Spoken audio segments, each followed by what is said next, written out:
Sanbonani. Naze nabahle insizwa intombi omama ngiyabonga kakhulu ngenza ukuthi ngizosupporta the return of Bongani Maduna emva kwesikhathi eside ngithe ukuhoxa kwamuziki ngazizi izikhalo zini sengikhona-ke ngizohlala-ke manje kanti nawe uyabona ukuthi kwenzakalani angibonge Bandawethu siyabonga kakhulu bafowethu ngizobonga namhlanje uthando namandla engipha wona ngixolise ukukhuluma ngiqede ngoba angizwanga ukukhuluma ngishaya ingoma mase ngishaya ingoma ngiyokhuluma nje ibonga liyasizwa ethuba Bongani Maduna bafowethu abantu abanjeya siyabadinga thina esisakhulu siyabadinga abantu abathi noma sebephumelele ngoba iphumeleleke liyansizwa khulileka singakhohlisana futhi ukhodla ukuthi awuyibone emcimbini le nje ejwayelekile iphumelele liyansizwa ongangokuba konke lokhu enibona manje la ayiqashanga cabanga okwayo izaphela ipromotion leqobo ngo ikesta khorofo lekudala ingoma yami yokuqala cha ikesta khorofo mawungishayela isandla ngoba ngiyasina-ke kuyona angithandi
ngixolise ukukhuluma ngiqede ngoba angizange ngifuna ukushaya ingoma sengishaya ingoma. Ngiyayibonga leyansizwa ethi ubongani maduna bafowethu. Abantu abanjeya siyabadinga thina esisakhulu. Siyabadinga abantu abathi noma sebephumelele. Ngoba iphumeleleke leyansizwa khulileka singaxoxisana. Futhi ukhona ukuthi awuyibone emcimbini le nje ejwayelekile. Iphumelele leyansizwa. Ongangokuba konke lokhu engibona manje la ayiqashanga.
Baningi abaculi nganja kwethu, baningi kakhulu abaculi bafowethu. Ngiyaqolisa isikhathi sisekho.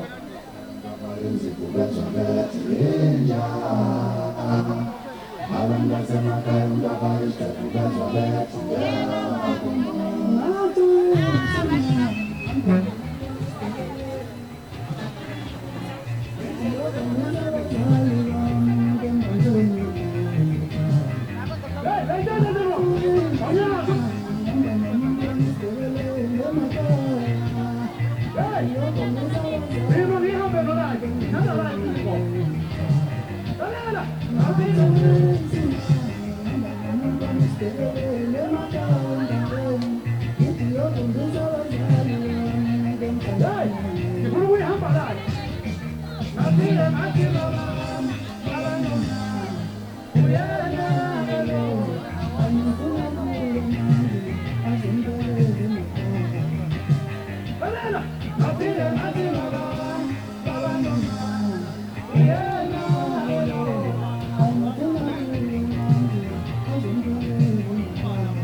Siyabonga kakhulu iyabadla abafana bomganga manje siyahamba manje ngida ibadla abafana bomganga wasemgangeni la mganga wakhe ela kulungise lutho wena mina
Thank you.